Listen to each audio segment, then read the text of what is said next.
Hello दोस्तों, इस video में सामान्य अध्ययन प्रैक्टिस सेट पेपर देखने वाले हैं। तो आप लोग लास्ट तक जरूर बने रहिएगा। यह वीडियो बिहार शिक्षक भर्ती 2024 के लिए अति महत्वपूर्ण रहने वाला है। तो चलिए देखते हैं क्वेश्चन नंबर 31 से। देखिए क्वेश्चन नंबर 31 है कि किस देश का क्षेत्रफल भारत के क्षेत्रफल से कम है। ठीक है, तो इसका जो राइट आंसर होगा ये होगा सी, यानी दक्षिण अफ्रीका। तो देखिए दक्षिण अफ्रीका का क्षेत्रफल जो है ये भारत से क्या है, कम है। तो क्षेत्रफल के आधार पर विश्व में भारत का स्थान 7वां है। क्षेत्रफल के आधार पर विश्व में भारत का स्थान 7वां है।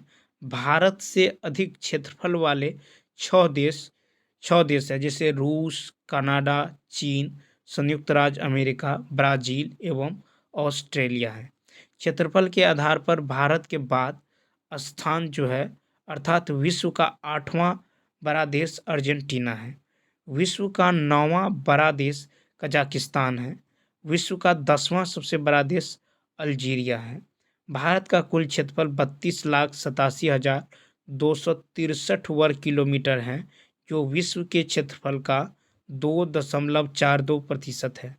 विश्व के सबसे बड़े देश रूस का क्षेत्रफल कितना है, तो यह है 170,98,242 वर्ग किलोमीटर। क्षेत्रफल के आधार पर दक्षिण अफ्रीका विश्व का 25वां बड़ा देश है। ठीक है, विश्व का 25वां बड़ा देश है और दक्षिण अफ्रीका का क्षेत्रफल है 21,21,037 वर्ग किलोमीटर।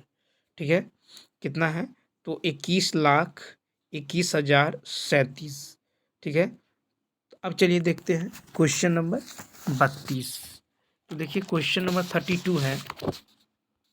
क्वेश्चन नंबर 32 है कि भारत की सबसे लंबी सीमा किस देश के साथ लगती है। तो 32 का राइट आंसर होगा सी, बांग्लादेश। भारत की सबसे लंबी सीमा बांग्लादेश के साथ लगती है। भारत एवं बांग्लादेश के बीच सीमा की लंबाई कितना है, तो 4096.7 किलोमीटर है। भारत के 5 राज्यों की सीमा बांग्लादेश से लगती है। भारत के 5 राज्य जिनकी सीमा बांग्लादेश से मिलती है वे हैं पश्चिम बंगाल, असम, मेघालय, त्रिपुरा एवं मिजोरम। पश्चिम बंगाल, असम, मेघालय, त्रिपुरा एवं मिजोरम। बांग्लादेश के साथ सबसे लंबी सीमा पश्चिम बंगाल की लगती है। पश्चिम बंगाल की 2217 किलोमीटर सीमा बांग्लादेश से लगती है। त्रिपुरा की 856 किलोमीटर सीमा बांग्लादेश से लगती है। मेघालय की 443 किलोमीटर सीमा बांग्लादेश से लगती है। मिजोरम की 318 किलोमीटर सीमा बांग्लादेश से लगती है। असम की 262 किलोमीटर सीमा बांग्लादेश से लगती है। और भारत की अंतर्राष्ट्रीय सीमा लंबाई के क्रम में ये है बांग्लादेश, चीन, पाकिस्तान, नेपाल, म्यांमार, भूटान एवं अफगानिस्तान। अब देखिए क्वेश्चन नंबर 33 है कि शिवालिका श्रेणी का निर्माण निम्न में से किस महाकल्प में हुआ था। तो 33 का राइट आंसर होगा ए ऑप्शन, सेनोजोइक। शिवालिका श्रेणी का निर्माण सेनोजोइक महाकल्प में हुआ था। सेनोजोइक महाकल्प सबसे नवीनतम महाकल्प है। सेनोजोइक महाकल्प की शुरुआत आज से लगभग 6.5 करोड़ वर्ष पहले शुरू हुई है। ठीक है, सेनेजोइक महाकल्प को 2 कल्पों में बांटा जाता है। सेनेजोइक जो है ये एरा के 2 पीरियड्स हैं, एक है टर्शियरी एवं क्वार्टेनरी। अब देखिए टर्शियरी जो है पीरियड की अवधि आज से 6.5 करोड़ वर्ष पहले से 20 लाख वर्ष पहले तक की है। क्वार्टेनरी पीरियड की शुरुआत आज से 20 लाख वर्ष से पहले की मानी जाती है। हिमालय पर्वत की उत्पत्ति टर्शियरी पीरियड की है। हिमालय पर्वत के मुख्य 3 खंड हैं, बृहत, महान और हिमाद्री हिमालय। लघु या मध्य हिमालय, शिवालिका या बाह्य हिमालय। हिमालय के उपयुक्त 3 खंडों में सबसे पुराना बृहत हिमालय तथा सबसे नया शिवालिका हिमालय है। हिमालय का सबसे दक्षिणी खंड शिवालिक है। अब क्वेश्चन नंबर 34, क्वेश्चन नंबर 34 है कि कौन नदी दामोदर की सहायक नदी है। 34 का डी ऑप्शन, उपयुक्त में से एक से अधिक। तो देखिए स्वर्ण रेखा नदी दामोदर की सहायक नदी जो है, सहायक नदी नहीं है, ठीक है। तो उसके बाद देखिए कि दामोदर नदी का उद्गम स्थल झारखंड के झारखंड के पलामू जिला के छोटा नागपुर पठार से होती हैं। दामोदर नदी पश्चिम बंगाल में हुगली नदी में मिल जाती हैं, ठीक है। अब देखिए कि दामोदर नदी हुगली की सबसे प्रमुख सहायक नदी है। दामोदर की सहायक नदियों में प्रमुख बराकर, पोकारो, कोनार तथा जमुनिया है। स्वर्णरेखा नदी की शुरुआत रांची जिला के नागरी गांव से होती है। स्वर्णरेखा नदी झारखंड, पश्चिम बंगाल एवं ओडिशा से बहती हुई बंगाल की खाड़ी में मिलती हैं। स्वर्णरेखा नदी ओडिशा राज्य के बालासोर जिला के जालेश्वर शहर के निकट बंगाल की खाड़ी में मिलती हैं। स्वर्णरेखा नदी किसी नदी की सहायक नदी नहीं है। स्वर्णरेखा नदी की सबसे प्रमुख सहायक नदी है खरकाई नदी, ठीक है। अब चलिए देखते हैं क्वेश्चन नंबर 35। देखिए क्वेश्चन नंबर 35 है कि सूची 1 और सूची 2 को सुमेलित कीजिए। तो 35 का राइट आंसर होगा ए ऑप्शन। क्या होगा? ए ऑप्शन होगा, ठीक है, ए ऑप्शन। जैसे देखिए पहला है कि दूध सागर, तो दूध सागर जो है ये मांडवी नदी, ठीक है, और गोवा में है। दूध सागर जो है मांडवी नदी, यानी एक का क्या होगा तो 4 होगा। तो दूध सागर जो है ये गोवा में मांडवी नदी पे है।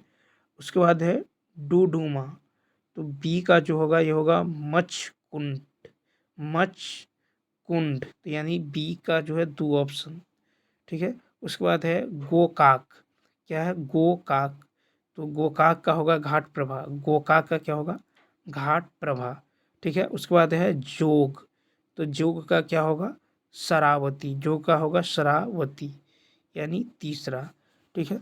तो याद रखना है दूध सागर जो है ये मांडवी नदी पर गोवा में है। डुडुमा जो है ये मंचकुंठ नदी उड़ीसा, गोकाक जो है घाट प्रभा नदी कर्नाटक, और जोंग जो है शरावती नदी कर्नाटक, ठीक है। जोंग जलप्रपात को जो है गरसोप्पा जलप्रपात भी कहा जाता है। जोग जलप्रपात का गरसोप्पा जलप्रपात का नया नाम महात्मा गांधी जलप्रपात किया गया है। शिव समुद्रम जलप्रपात कावेरी नदी पर कर्नाटक में स्थित है। हुंडरू जलप्रपात स्वर्णरेखा नदी पर, ये झारखंड में स्थित है। उसके बाद देखिए गौतम धारा जलप्रपात या जोन्हा जलप्रपात, ये जो है ये नदी जो है झारखंड में, ठीक है, रारू नदी जो है झारखंड में है। अब देखिए कि दसम जलप्रपात जो है कांचनी नदी पर झारखंड में स्थित है, और शादनी जलप्रपात जो है शंख नदी पर झारखंड में स्थित है। Question number 36। अब देखिए क्वेश्चन नंबर 36 है कि भारत का सबसे ठंडा स्थानों में से एक जो है ट्राश कहाँ है। तो 36 का जो राइट आंसर होगा ई उपयुक्त में से कोई नहीं। भारत का सबसे ठंडा स्थानों में से एक ट्राश केंद्र शासित प्रदेश ये लद्दाख के कारगिल जिला में स्थित है। अब देखिए ट्रास स्थान जोजिला दर्रा एवं कारगिल के बीच स्थित है। शीत ऋतु में यहाँ का तापमान हिमांक से काफ़ी नीचे गिर जाता है। यहाँ शीत ऋतु जो है मध्य अक्टूबर से मध्य मई तक जो है रहती हैं।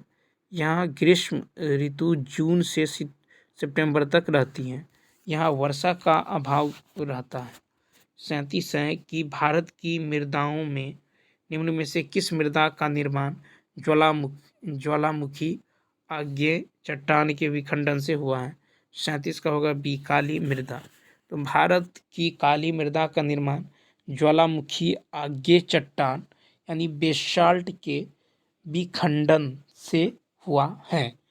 अब चलिए देखते हैं इससे रिलेटेड फैक्ट। तो भारत में काली मृदा का सर्वाधिक विस्तार महाराष्ट्र के दक्कन ट्रैप के उत्तरी पश्चिमी क्षेत्र में स्थित है। भारत के काली मृदा को रेगुर मृदा भी कहते हैं। यह मृदा कपास की खेती के लिए काफ़ी उपयुक्त है, अतः इसे काली कपासी मिट्टी के नाम से भी जाना जाता है। यह मृदा भारत के लगभग 15% भू क्षेत्र पर पाया जाता है।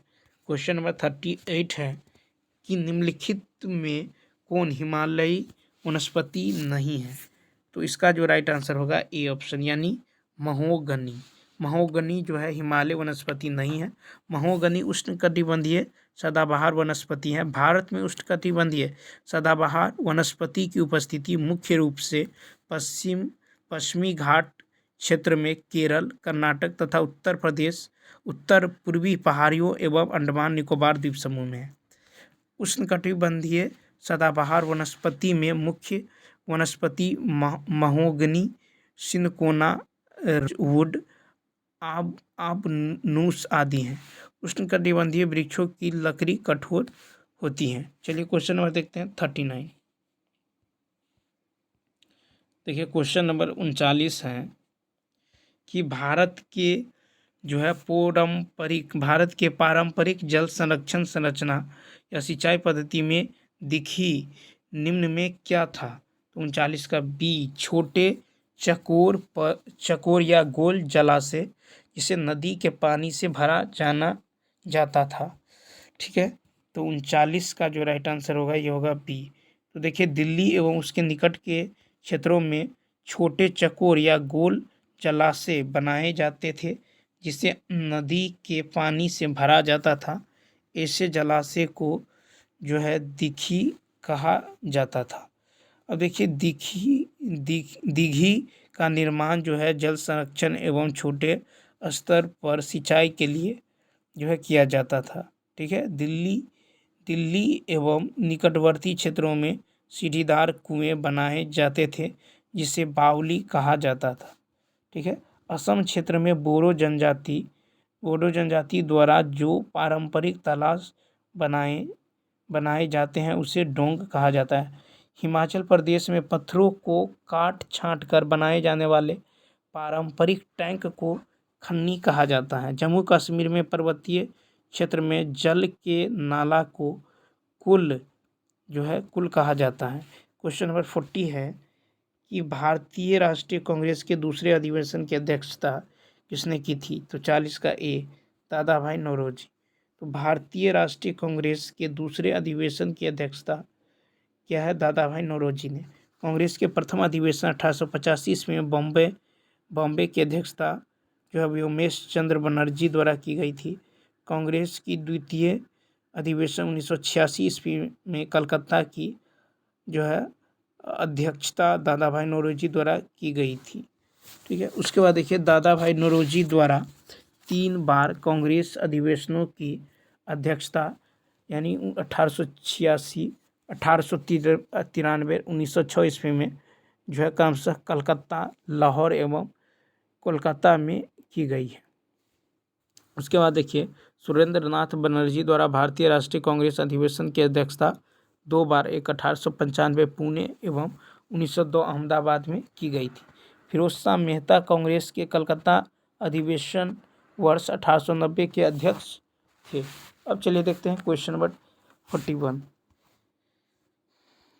देखिए क्वेश्चन नंबर 41 है कि किसने भारत में अंग्रेजों का सर्वाधिक विरोध किया? तो इसका ए ऑप्शन, मराठा। तो भारत की 3 राजनीतिक शासकीय शक्तियों मराठा, तो देखिए मराठा, उसके बाद है मुगल एवं राजपूत में अंग्रेजों का सर्वाधिक विरोध मराठों ने किया था। अब चलिए देखते हैं क्वेश्चन नंबर जो है 42। तथा डचों ने अपनी प्रथम व्यापारिक कोठी कहाँ स्थापित की थी? तो 42 का ए, मसूलीपट्टनम में। ठीक है, तो डचों ने अपनी प्रथम व्यापारिक कोठी मसूलीपट्टनम में स्थापित की थी। हॉलैंड या नीदरलैंड के लोगों को डच कहा जाता है। डच ईस्ट इंडिया कंपनी की स्थापना 1602 में की गई थी। भारत में डच कंपनी की पहली व्यापारिक कोठी जो है यानी फैक्ट्री 1605 ईस्वी में आंध्र प्रदेश के मछलीपट्टनम में खोली गई थी। ठीक है।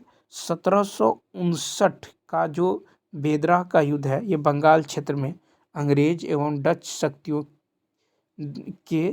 शक्तियों से लड़ा गया और जो अंतिम युद्ध था जिसमें डचों की पराजय हुई। इस युद्ध के बाद भारत में जो है डच शक्ति का प्रभाव समाप्त हो गया। अब चलिए देखते हैं क्वेश्चन नंबर 43। क्वेश्चन नंबर 43 है कि कौन सा पहला युद्ध था जिसने भारत में ब्रिटिश प्रभुत्व को प्रारंभ किया। तो इसका जो राइट आंसर होगा ये होगा बी ऑप्शन, प्लासी का युद्ध। ठीक है। तो प्लासी का युद्ध जो है ये ब्रिटिश प्रभुत्व को आरंभ किया। प्लासी का युद्ध कब हुआ? 1757 ईस्वी में। बक्सर का युद्ध 1764 में। मैसूर की तीसरी लड़ाई 1790 से 1792 ईस्वी में हुआ था। ठीक है। तो इतने बातों को याद रखना है। अब चलिए देखते हैं क्वेश्चन नंबर जो है नेक्स्ट, यानी क्वेश्चन नंबर 44। अब देखिए क्वेश्चन नंबर जो है 44 है कि निम्नलिखित में से किस अधिनियम के अंतर्गत भारतीय विधान परिषद की बजट पर केवल प्रश्न पूछने की शक्ति प्राप्त हुई है। तो 44 का बी, भारतीय परिषद अधिनियम 1892। तो भारतीय परिषद अधिनियम 1892 के अंतर्गत भारतीय परिषद की बजट पर प्रश्न पूछने की शक्ति प्राप्त हुई है।